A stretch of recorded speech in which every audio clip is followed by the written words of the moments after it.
Meninos de 10 anos que saíam de casa porque apanhavam. Nós encontrávamos jovens porque não podiam voltar mais para casa, porque a família já não queria mais saber deles. Nós encontrávamos mulheres que a droga já tinha consumido elas.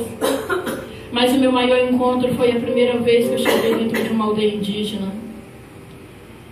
No ano de 2011, final de 2011 para 2012, eu fui na aldeia indígena pela primeira vez, Sapucaí, Rio de Janeiro, fico em Angra dos Reis.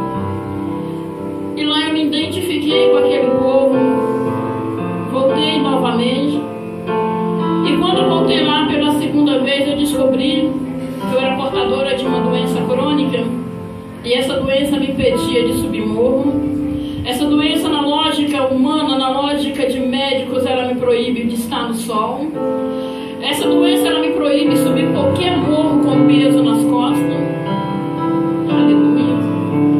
Para quem quiser conhecer do que eu falo, só olhar a nossa página no Facebook da União Missionária Sem Fronteiras, que lá tem vídeos nossos, tem fotos nossas.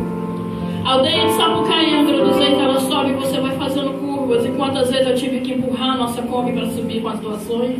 Quantas vezes nós tivemos que colocar a cesta básica na cabeça para subir até chegar lá em cima? Sabe por quê, meus irmãos? Porque em Romanos 10, 14, começando do 3, diz: porque todo aquele que invocar o nome do Senhor será salvo. Aleluia! Como eles podem invocar o nome de Deus se eles nunca ouviram falar? Como, pois, invocarão aquele em quem não crerem? E como crerão naquele de quem não ouviram falar? E como ouvirão se não há quem pregue? Quando eu estava dentro das congregações, eu imaginava para mim assim: nossa, falta alguma coisa na minha vida. E quando eu fui para o campo, eu entendi que meu lugar não era dentro da igreja. Aqui é lugar, meus irmãos, de nós nos alimentar, de nós nos enchermos. Mas a nossa verdadeira vida está lá fora. Um dia teve alguém que parou para falar de Jesus para você. Hoje você tem que fazer isso para outras pessoas. Glória a Deus. Quando eu cheguei ali em Sapucaí, os índios, eles são muito dispersos. Mulheres indígenas, elas são muito caladas. As crianças, elas sumem no meio dos matos. E a primeira coisa que eu procurei aprender a fazer foi falar um pouco o dialeto deles, foi me entrosar com eles. Índios, eles gostam muito de respeito. Como determinadas coisas, nós temos uma fundação chamada FUNAI, que te pega no teu pé para fazer algumas coisas. Eu procurei logo a liderança daquela aldeia, fui conversar com a liderança da aldeia, participar de reuniões e fui procurar a FUNAI de lá. E com a FUNAI nós enfrentamos muitos problemas. Mas quando nós chegamos ali, nós começamos a ter estratégia, que eu fui com outro pastor e a modo que o pastor estava ali, eu via que estava faltando alguma coisa.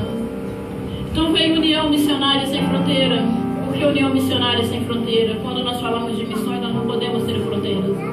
Quando nós falamos de missões, nós falamos de missões para a Índia, nós falamos de missões para os chineses, nós falamos de missões para os brasileiros, nós falamos de missões para os africanos, nós falamos de missões para o mundo inteiro, porque é assim que a Bíblia diz para a gente: ide por todo mundo e pregai o Evangelho do Senhor. Nós começamos mesmo fixo ali na aldeia Sapucaí no ano de 2012. E de 2012 para cá, para a honra e para a glória do nome do Senhor, os próprios índios de lá fizeram a gente andar as outras aldeias. Realmente, para ficar dentro de aldeias é muito difícil, porque índio não te dá comida na casa deles se eles não tiveram um amor muito grande por você. Algumas vezes nós saímos do Rio de Janeiro sem dinheiro no bolso, mas eu precisava estar lá. Algumas vezes eu saí do Rio de Janeiro apenas eu de mulher no meio de 10, 12 homens, para poder levar lá. E no dia que eu cheguei lá, aconteceu um fato muito triste. A Sapucaí é dividida por duas partes: tem aldeia grande e tem aldeia pequena. E você não pode ceder nada na aldeia pequena, porque você está desrespeitando a liderança de lá. E quando eu passei na aldeia pequena, eu senti que tinha algo diferente naquele lugar. E eu pedi para que o pastor Robson cedesse alguns alimentos naquela parte de baixo. E quando nós entregamos alimentos à Lúcia, a mãe dela não fala nada de português. E ela veio e apanhou um cordão que eu esqueci de trazer e me colocou no meu pescoço. A Lúcia apanhou uma cestinha, veio e me entregou na minha mão. E ela virou para mim e falou assim: Sara, hoje nós não tínhamos nada para comer.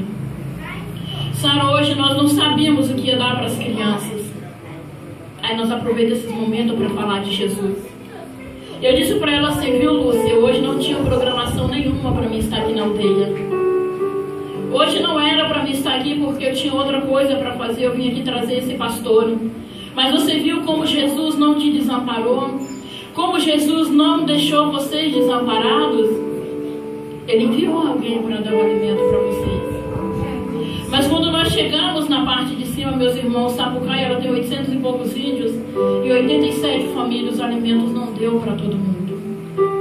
Aí eu desabei de choro lá em cima, aqueles homens que estavam comigo, o coração deles se quebraram e a gente começaram a chorar. Porque você imagina um lugar onde hoje eu estou mais ou menos sem a conta das crianças de lá. Mas na nossa última contagem nós estávamos com 235 crianças.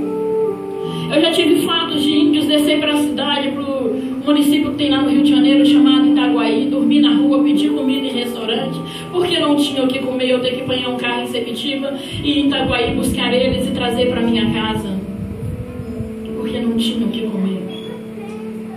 E muitas das vezes na sua casa você tem um alimento, você tem uma cama boa, você tem um perfume, você tem um calçado, você tem uma roupa e ainda assim você reclama.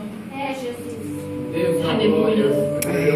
Dê graças a Deus por tudo que vocês têm. Nós estamos aqui reunidos numa livre expressão para falar do amor de Deus. Nós temos uma pastora que é chinesa. Ela sabe bem do que eu estou falando. Se eu estiver errada, ela me corrige. Porque nós participamos de missões nacionais no Rio de Janeiro. Então a gente viaja pelas missões nacionais. Nesse exato momento, enquanto nós podemos estar aqui falando de missões, falando do amor de Deus, passando experiência para vocês no campo, vocês podem contar nos seus dedos. Mais de 100 pessoas sendo mortas por propagar o amor de Cristo. Não tarde, meus irmãos, de falar de missões. Não tarde de falar desse Jesus que ainda salva, desse Jesus que liberta, desse Jesus que ainda pode transformar vidas. Aleluia.